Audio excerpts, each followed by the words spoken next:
आज के हालात के तनाजुर में एक बात मैं कहूं, बगदाद में मुसलमानों का मुल्क, तारीखी विरासत हमारी रही है। ततारियों ने हमला किया, तबाह बर्बाद किया बगदाद को, और इतना बर्बाद किया कि मुसलमानों की खोपड़ियों से मीनार बनाए। दरियाए दजला का पानी खून से लाल हो गया। बादशाह की जो बेटी थी ततारियों की, एक जगह से गुजर रही थी, एक सच्चे मोमिन को देखा। इन हालात में भी वो खड़े होकर अजान दे रहा है। सुभान, अजान दे रहा है।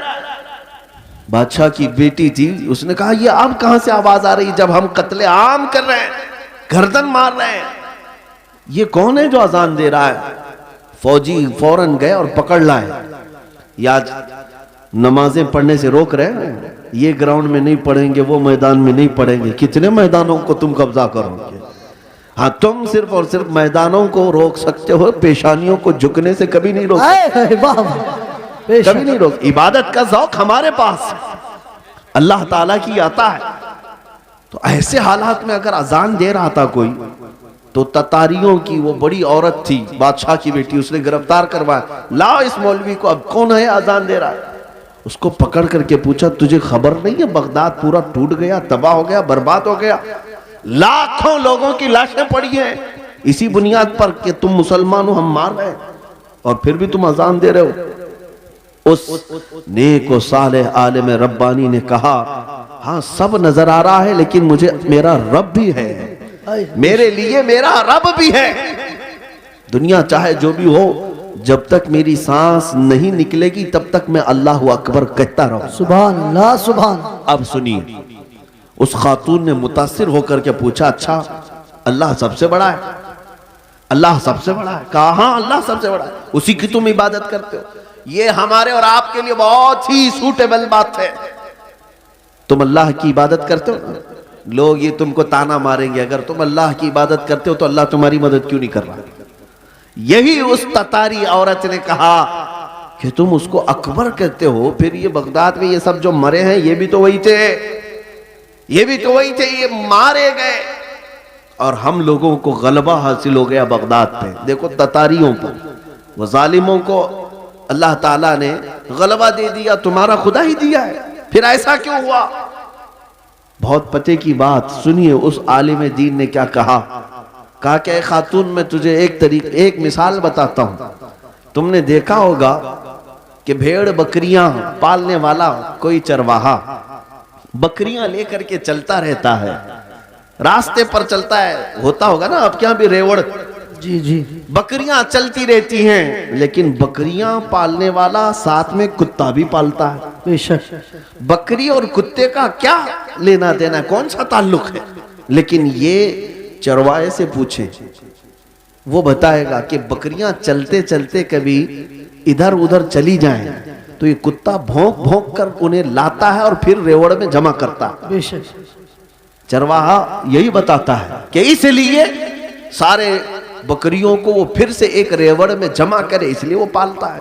कुत्ते को इसलिए छोड़ा जाता है, इसलिए पाला जाता है। बिला तशबीह व बिला तमसील, जहनों को करीब करने के लिए उस बगदादी आलिम ने कहा, हम उम्मत मुस्तफ़ा हैं, हम चलते हैं सीधे रास्ते पर, लेकिन जब कभी इधर उधर भटकते हैं तो अल्लाह तुम जैसे कुत्तों को हम पर छोड़ता है। बेशक कुत्तों को छोड़ता है ताकि तुम भौंक भौंक करके वापस सिराते मुस्तकीम पर ले आ सको। मेरे अजीजों, आज ये जिस कदर मजालिम हो रहे हैं, ये तुम्हें सीधे रास्ते पर इंशाअल्लाह एक न एक दिन जरूर लेके आए इंशाअल्लाह। मैं महसूस कर रहा हूँ, चंद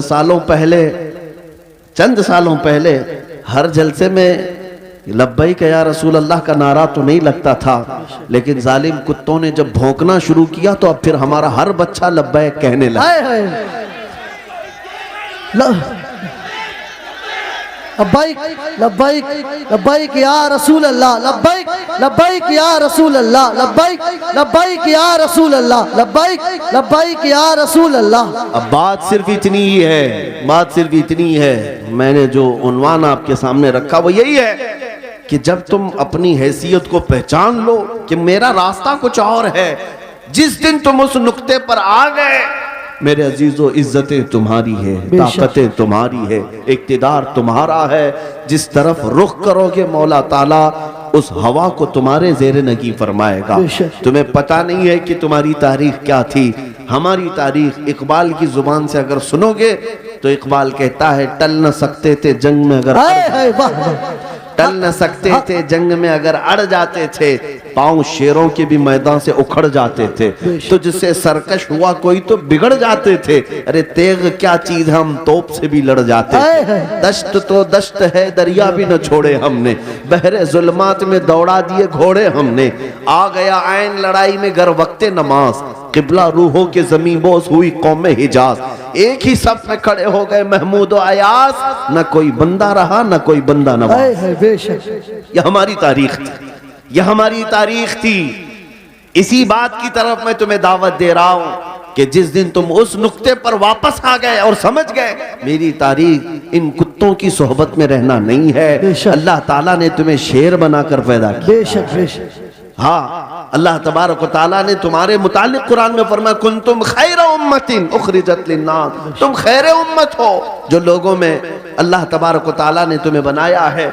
लिहाजा ऐसे वैसे की तरफ तुम्हें देखने की जरूरत नहीं। मुझे अफसोस इस बात का होता है जब हमारा नौजवान ये कहता है नई फिल्म आई है, उसमें फला एक्टर है, फला हीरो है, बाल उसकी तरह, कपड़े उसकी तरह, पैंट फाड़ लिया, सिर्फ एक नचनिया को देख करके, एक मुजरा करने वाले को देख करके अपना आपा खो गया, अपने आप को बदल लिया। और हमारे घर की खवातीन सुबह से शाम तक सीरियल के सामने, टेलीविजन के सामने और ख्वाब वहीं सजा रही हैं कि शायद हमारा भी घर ऐसा ही हो, हमारा लिबास भी ऐसा ही हो। मेरे अजीजों, दुनिया क्या करती है इसकी तुम्हें फिक्र नहीं होनी चाहिए।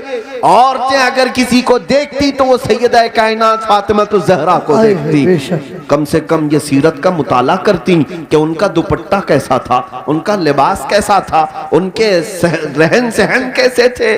इसको छोड़कर इन्होंने आज मजाजी इश्क के और मजाजी ये स्क्रीन के ऊपर अपने दिल दे बैठे।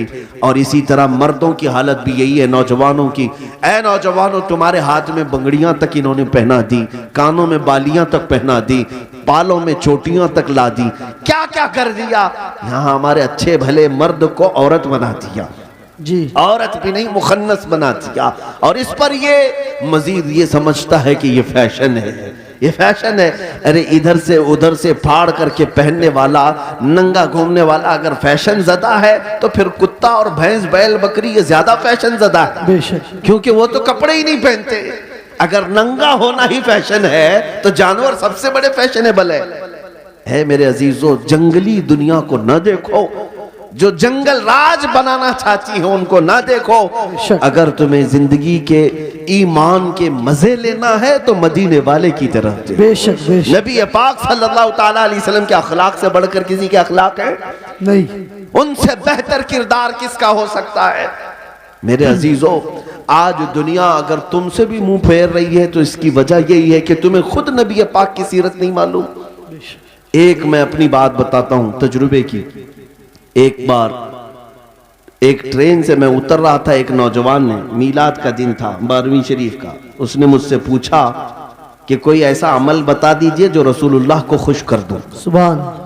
रबीउल अव्वल शरीफ में आप भी कुमकुमे लगाते होंगे, सजाते होंगे ना गलियां, जुलूस भी निकालते हैं, सारी चीजें करते हैं, लेकिन कुछ काम और भी हैं तुम्हारे जिम्मे।